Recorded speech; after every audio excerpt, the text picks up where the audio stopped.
آیت نمبر ہے 64۔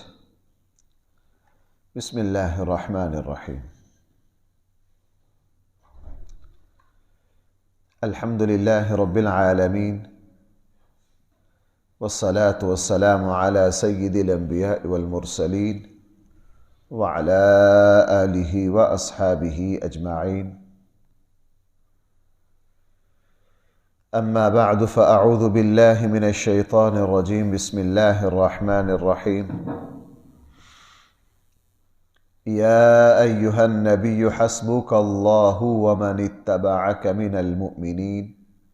یا ایہا النبی حرض المؤمنین علی القتال ان یکن منکم 20 صابرون یغلبوا 200 وَإِن يَكُن مِّنكُم 100 يَغْلِبُوا 1000 مِّنَ الَّذِينَ كَفَرُوا بِأَنَّهُمْ قَوْمٌ لَّا يَفْقَهُونَ الْآنَ خَفَّفَ اللَّهُ عَنكُمْ وَعَلِمَ أَنَّ فِيكُمْ ضَعْفًا فَإِن يَكُن مِّنكُم 100 صَابِرَةٌ يَغْلِبُوا 200 وَإِن يَكُن مِّنكُمْ 1000 يَغْلِبُوا 2000 بِإِذْنِ اللَّهِ واللہ مع الصابرین۔ صدق اللہ مولانا العظیم۔ یا ایہا النبی، اے نبی صلی اللہ علیہ وسلم، حسبک اللہ، آپ کو آپ کا اللہ کافی ہے۔ حقیقی سبب کے اعتبار سے حقیقت میں اللہ ہی کافی ہے۔ وَمَنِ اتَّبَعَكَ، اور ظاہری سبب میں وہ ایمان والے بھی آپ کی مدد کے لیے کافی ہیں۔ اتَّبَعَكَ، جنہوں نے آپ کی اتباع کی ہے۔ اے نبی صلی اللہ علیہ وسلم، آپ کو ہر حال میں اللہ پر بھروسہ کرنا ہے، اور آپ کے ماننے والوں کو بھی اللہ ہی پر بھروسہ کرنا ہے۔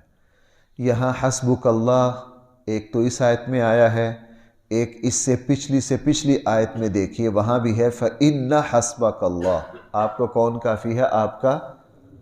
اسی لیے ہمارے آقا صلی اللہ علیہ وسلم ہر مشکل میں حسبی اللہ ونعم الوکیل کہتے۔ وکیل اسے کہتے ہیں جو سارے کام بنا دے، جس کے اوپر بھروسہ کیا جائے۔ وکیل توکل سے ہے، میرے لیے میرا اللہ کافی ہے، میں اسی پر بھروسہ کرتا ہوں، میرے سارے کاموں کو وہی بناتا ہے۔ اس جملے پر چونکہ میں مستقل جمعے میں کئی مرتبہ تقریر کر چکا ہوں اور کئی مرتبہ بتا چکا ہوں کہ مشکلات میں ہمارے آقا صلی اللہ علیہ وسلم جس جملے کا سب سے زیادہ آپ کی زبان مبارک پر جو جملہ آتا وہ یہی تھا، حسبی اللہ ونعم الوکیل۔ چوتھے پارے میں ذکر ہے کہ جب رسول اللہ صلی اللہ علیہ وسلم پر غزوہ احد کے بعد آپ علیہ السلام اپنے شہداء اور زخمیوں کو سنبھالنے میں لگے ہوئے تھے، مکہ والوں نے پھر دوبارہ پلٹ کر حملہ کرنے کا منصوبہ بنایا، اور تو وہ لمحہ بھی بہت مشکل تھا صحابہ اکرام کے لیے۔ آپ علیہ السلام کو جیسے ہی پتہ چلا، آپ نے فوراً کہا حسبی اللہ ونعم الوکیل۔ اور صحیح بخاری میں ہے، حضرت عبداللہ ابن عباس فرماتے ہیں کہ جس وقت حضرت ابراہیم علیہ السلام کو آگ میں پھینکا جانے لگا تو حضرت ابراہیم علیہ السلام کی زبان مبارک پر بھی یہی کلمہ تھا، حسبی اللہ ونعم الوکیل، میرے لیے میرے اللہ کافی ہے۔ یہاں بھی بدر میں 2 مرتبہ اس کا ذکر آ گیا، فَإِنَّ حَسْبَكَ اللَّهُ، نبی جی آپ کے لیے آپ کا اللہ کافی ہے۔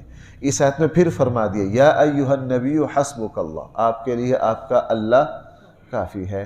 تو بھائی میرے خیال سے قرآن نے یہ جتنی بات میں نے عرض کی ہے، یہ میرے لیے اور آپ کے لیے کافی ہونی چاہیے۔ یہ میرے اور آپ کے لیے کیا ہونی چاہیے؟ ہاں، میں آپ سے سچ بات عرض کرتا ہوں، میں نے پہلے بھی اس بات کو کہا، بعض باتیں بار بار کہنی چاہیے۔ قرآن کریم نے سورہ رحمان میں ویسے ہی 31 مرتبہ فَبِأَيِّ آلَاءِ رَبِّكُمَا تُكَذِّبَانِ نہیں کہا۔ تکرار عیب نہیں ہوتا، بعض باتیں اتنی اہم ہوتی ہیں وہ ساری زندگی کان میں بار بار پڑھتی رہنی چاہیے کہ ہم جب بھی کوئی پریشانی مشکل کا سامنا ہو تو دل کی گہرائی سے اس کلمہ کو پڑھیں، اس کلمہ کو۔ اور اہل علم نے لکھا بھائیوں، یہ بات پلے باندھنے کیا، قوم کا مزاج بگڑ گیا۔ اس وقت قوم کو ہر کام میں وظیفہ چاہیے، تعویذ چاہیے، حالانکہ سب سے بڑا وظیفہ اللہ سے دعا مانگنا ہے۔ سب سے بڑا وظیفہ اللہ سے، میرا یہ گمان تھا، میرے دل میں یہ خیال تھا کہ سب سے بڑا وظیفہ دعا مانگنا ہے۔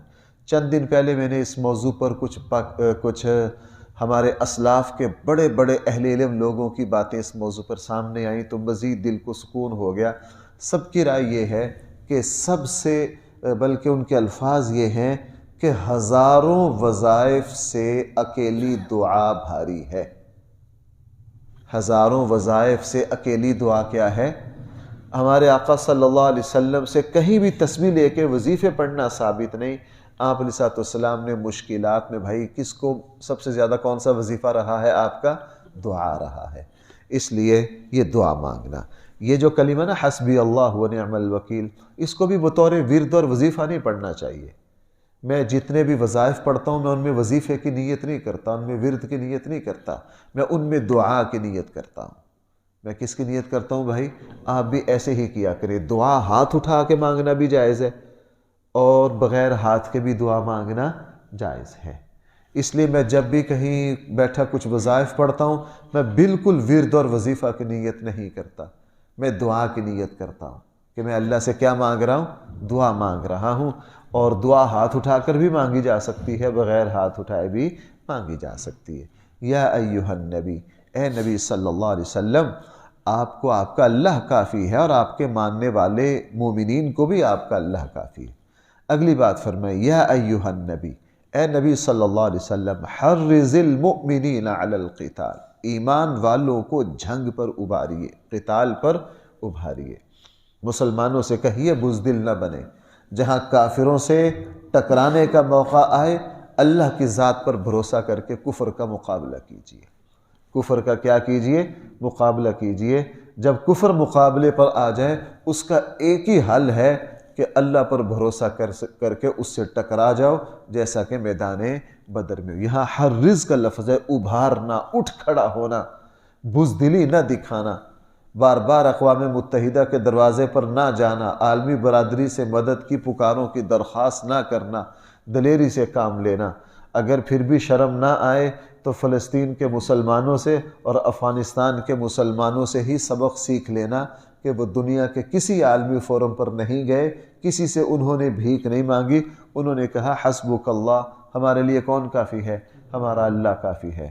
ہم ماشاءاللہ کشمیر فتح پاکستان کی شاہ آ گئے، فتح کرتے کرتے 75 سال تو ہو گئے، 7500 سال بھی گزر جائیں، جس طرح ہم کشمیر لینا چاہ رہے ہیں مسئلہ کشمیر اسی طرح رہے گا۔ جنہوں نے لینا ہے، جنہوں نے میدان جہاد میں اترنا، انہوں نے دنوں میں لے لینا، چونکہ اللہ جل جلالہ نے کفر کا غرور خاک میں ملانے کے لیے مسلمانوں کو جہاد دیا ہے۔ مسلمانوں کو کیا دیا ہے؟ جہاد۔ وہ ہم کرنا نہیں چاہتے، وہ ہم کرنا نہیں چاہتے۔ اگر کرنا کروانا ہی ہے تو بس ادھر ادھر کے مدرسوں کو بچوں کو دو کر تھوڑی سی ٹھیک ٹھاک کروا دیتے ہیں، خود کرنا نہیں چاہتے، چونکہ خود جان دینا بڑا مشکل کام ہے، پیسہ لگانا آسان ہے۔ بہرحال، یا ایھا النبی، اے نبی صلی اللہ علیہ وسلم، حرض المؤمنین علی القتال، ایمان والوں کو ابھاریے، کھڑا کیجئے قتال پر۔ خلفۂ راشدین اور حضور کے زمانے میں وہ کھڑے ہوئے، آپ علیہ السلام نے 60 کے قریب جنگیں لڑی ہیں بھائی 10 سالوں میں۔ کتنی؟ چھوٹے بڑے سرایا جیش سب جھڑپیں ملا لی جائیں تو 60 کے قریب ہے، 60 کے قریب ہے۔ اور سپر طاقتوں کو مسلمانوں نے جہاد کے ذریعے توڑا ہے۔ رومی اور ایرانی قوتوں کو بھائی کس کے زور سے توڑا ہے؟ جہاد کے زور سے، جہاد ہوا ہے اس کی قوت۔ اور موجودہ زمانے کی سپر طاقتوں روس کو اور امریکہ کو شکست جو ہوئی ہے وہ میدان جہاد سے ہی ہوئی ہے۔ وہ بھائی کس سے ہوئی ہے؟ میدان جہاد سے ہوئی ہے۔ اس لیے جب بھی رستے کی رکاوٹ آئے جہاد کے علاوہ وہ کسی چیز سے دور نہیں ہوگی۔ اس لیے فرمایا، یا ایھا النبی، اے نبی صلی اللہ علیہ وسلم، حرض المؤمنین علی القتال، آپ ابھاریے ایمان والوں کو علی القتال، جنگ پر۔ اسلام کا حکم شروع میں یہ جو اگلی آیات ہیں بھائی، یہ آیت اور اس سے اگلی آیات، یہ تفسیر کے اعتبار سے بہت مشکل ترین آیات ہیں۔ یہ تو آسان ہے، آگے جو ما کان للنبی ان یکون لہ اسریٰ حتی یسخن فی الارض، وہ تو بہت تفسیر کا پیچیدہ ترین مقام ہے، یہ آسان ہے۔ یہاں فرمایا گیا کہ جب تم شروع میں حکم یہ تھا مسلمان ایک بمقابلہ 10 ہو تو تمہیں میدان جہاد سے الٹے پاؤں واپس آنے کی اجازت نہیں ہے، کفر کا مقابلہ کرو جب تک بھائی عدد کے اعتبار سے مسلمان ایک بمقابلہ کتنے ہوں؟ 10 ہوں، تو تمہیں میدان جہاد چھوڑنے کی اجازت نہیں۔ اب صحابہ اکرام بھائی کتنے تھے؟ 313۔ حضرت عبداللہ ابن عباس کی روایت یہ ہے کہ ہم 950 تھے۔ بدر کی روایات 313 والی زیادہ مشہور ہو گئی ہے، وہ بھی صحیح غلط نہیں ہے، وگرنہ اس سے کم کی بھی روایات ہیں۔ 900 سے لے کے 1300 تک روایات ہیں، 900 اس پر آ گئی۔ اچھا، لیکن چونکہ وہ روایات موقوف تھیں، عبداللہ ابن عباس وغیرہ ان جنگوں میں شریک نہیں ہوئے تھے، تو سارے ثقہ صحابہ کی جو رائے ہیں وہ یہ ہے کہ بھائی ہم نہ 900 تھے، نہ 700 تھے، نہ 600 تھے کتنے؟ 313۔ وہ چونکہ متواتر ہے، وہ روایت کیا ہے 313 والی؟ متواتر ہے، وہی مضبوط ہے۔ لیکن اس سے کم کی روایات بھی ہیں، وہ صحیح ہیں۔ یہ جو باقی یہ تو شاذ ہے نا، یہ تو معتبر روایات نہیں ہے نا، معتبر روایات 313، لیکن اس سے کم کی بھی ہیں کہ ہم 300 تھے۔ ہم کتنے تھے؟ 300 تھے۔ بعض نے اس سے بھی کم کہا ہے۔ اور مقابلے پر بھائی کتنے تھے؟ 1000۔ مقابلے پر کتنے تھے؟ 1000۔ پہلے حکم یہ تھا۔ آگے پھر اللہ جل جلالہ نے آسانی کر دی، فرمایا کہ اگر تم ایک و مقابلہ 2 ہو تو پھر کافروں کے مقابلے پر ڈٹے رہو، اگر ایک بمقابلہ 2 سے زیادہ ہو جائیں تو پھر تمہیں واپس پلٹنا اور دوبارہ تیاری کر کے میدان میں اترنے کی اجازت ہے۔ اب آیا یہ دوسری آیت نے پہلی کو منسوخ کیا ہے یا نہیں؟ مفسرین کی 2 رائے ہیں۔ بعض نے فرمایا کہ نہیں، ایک بمقابلہ 10 والی آیت منسوخ ہے، اور جو آگے والی آیت ہے اس نے اس کو کیا کر دیا ہے؟ وہ ناسخ ہے۔ یہاں نسخ ہوا ہے، ایک حکم کا عدم ہوا ہے۔ اور بہت سے مفسرین کی رائے ہے کہ یہاں نسخ نہیں ہے، بلکہ یہاں عزیمت اور رخصت ہے۔ یہاں کیا ہے؟ عزیمت اور رخصت ہے۔ عزیمت، افضلیت یہ ہے اگر ایک بمقابلہ 10 ہو پھر بھی میدان میں ڈٹے رہو۔ اگر یہ تو ہے اونچا، باعث فضیلت، عزیمت۔ رخصت یہ ہے، اجازت یہ ہے اگر ایک بمقابلہ 10 ہو تم واپس آنا چاہو آ سکتے ہو، ہاں ایک بمقابلہ 2 ہو تو تم پھر میدان میں ڈٹے رہو۔ اس لیے ان 2 آیتوں میں ناسخ منسوخ بھی مفسرین کی رائے ہے اور عزیمت اور رخصت کی بھی رائے ہے۔ اب ذرا الفاظ دیکھیے، فرمایا إِن يَكُن مِّنكُمْ 20 صَابِرُونَ يَغْلِبُوا 200۔ اگر ہو تم میں سے 20، بھائی کتنے ہو گئے؟ 20، 10، صابرون صبر کرنے والے، صبر کا معنی جمنے والے، ڈٹنے والے، بہادر۔ یغلبوا 200، وہ غالب آ جائیں گے 200 پر۔ 10 بمقابلہ 200 ہوں تو بھائی آپ دیکھ لیجئے تعداد کہاں جاتی ہے۔ وَإِن يَكُن مِّنكُم 100، اگر ہو تم میں سے 100، یغلبوا الفا من الذین کفروا، وہ 1000 کافروں پر غالب آ جائیں گے۔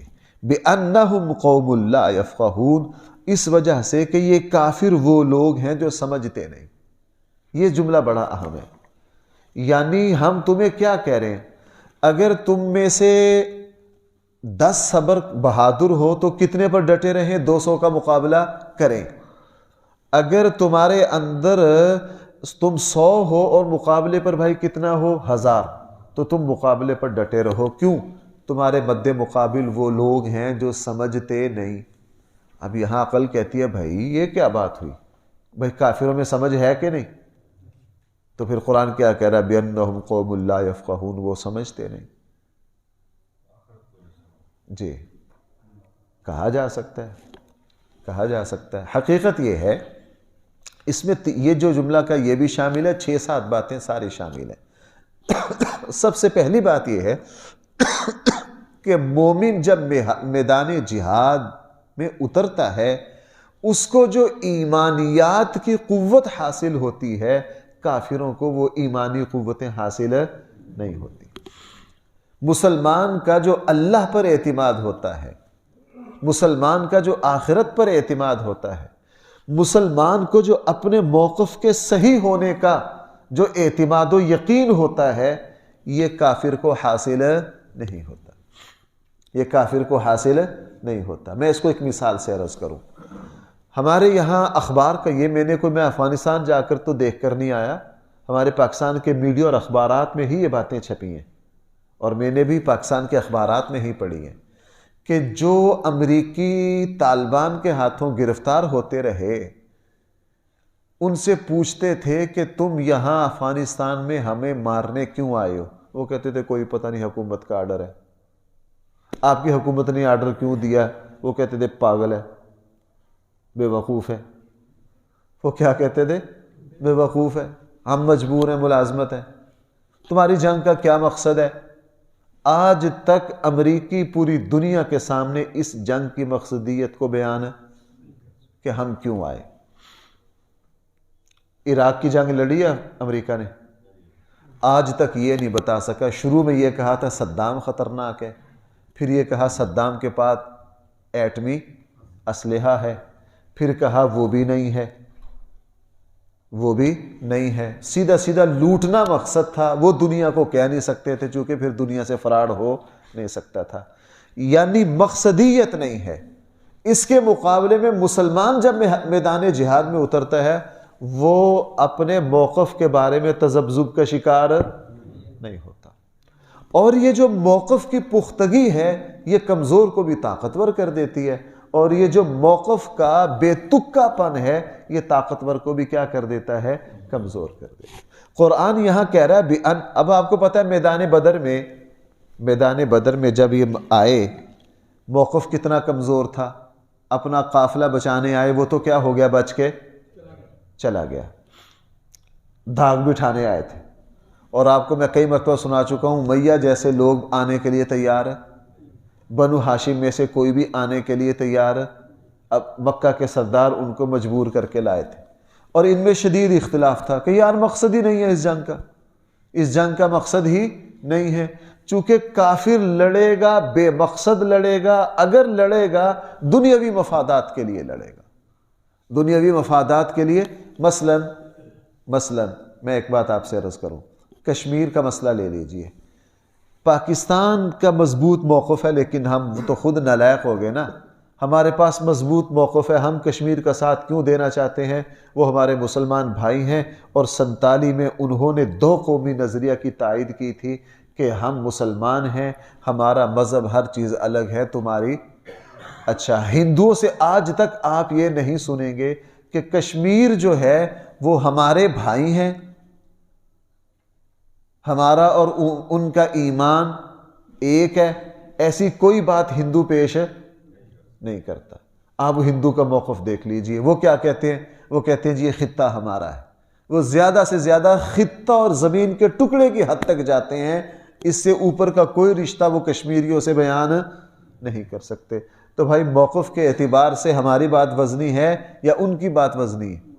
تو مسلمان کو یہ بات بتا دی کہ کافر جب بھی تمہارے مقابلے پر آئے گا، کافر کا نظریہ بودا ہوگا، مفاد پر مبنی ہوگا، لوٹ مار پر مبنی ہوگا، اور مومن جب بھی اترے گا، اگر آپ میری بات واضح نہیں ہو رہی ہے ایک مشہور مثال اور دے دوں، جس وقت ربیع بن عامر رضی اللہ عنہ رستم کے دربار میں گئے تھے، رستم نے پوچھا تھا تم کس لیے آئے ہو؟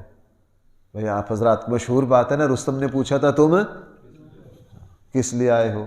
چونکہ ربیع بن عامر اس شان سے گئے کہ ان کو توقع نہیں تھی کہ کوئی سفیر اس طرح بھی آ سکتا ہے، چونکہ رستم ایرانی جو تھے ان کا مزاج تھا شان و شوکت، اس زمانے کے بادشاہوں کو بڑا دربار سجایا۔ ربیع بن عامر خود پتلے سے تھے، دبلے پتلے صحابی تھے، یہ بالکل دبلے پتلے صحابی تھے، اور پاؤں میں جوتا بھی ڈھنگ کا نہیں تھا، گدھے پر بیٹھے، اور جو ان کے پاس اتفاق سے تلوار تھی اس کے اوپر چمڑے کی میان بھی نہیں تھی، اس کے اوپر ٹاکیاں لپیٹ رکھی تھی، اس کے اوپر کیا لپیٹ رکھی تھی؟ ٹاکیاں لپیٹ رکھی تھی، اور آداب سے اتنے واقف نہیں تھے، اور اگر واقف بھی ہوں تو مجھے یوں لگتا ہے کہ ان کی ایمانی غیرت نے سمجھا کہ ان کی مادیت کو پاؤں میں روند کے جاتا ہوں، اور جب دربار پر پہنچے تو وہ گدھے سمیت ہی قالین پر چڑھ گئے، گدے سمیت ہی کس پر چڑھ گئے؟ قالین پر چڑھ گئے۔ وہ دائیں بائیں روب ڈالنے کے لیے کھڑے ہوئے تھے، ربیع بن عامر کوئی پرواہ نہیں، سیدھا رستم کے تخت تک گئے اور اپنا جو گدا تھا اس کے پائے سے باندھا اور اٹھ کر جا کر اس کے ساتھ بیٹھ گئے۔ لوگوں نے سمجھا کہ شاید یہ دیوانہ اور مجنون اور پاگل ہے۔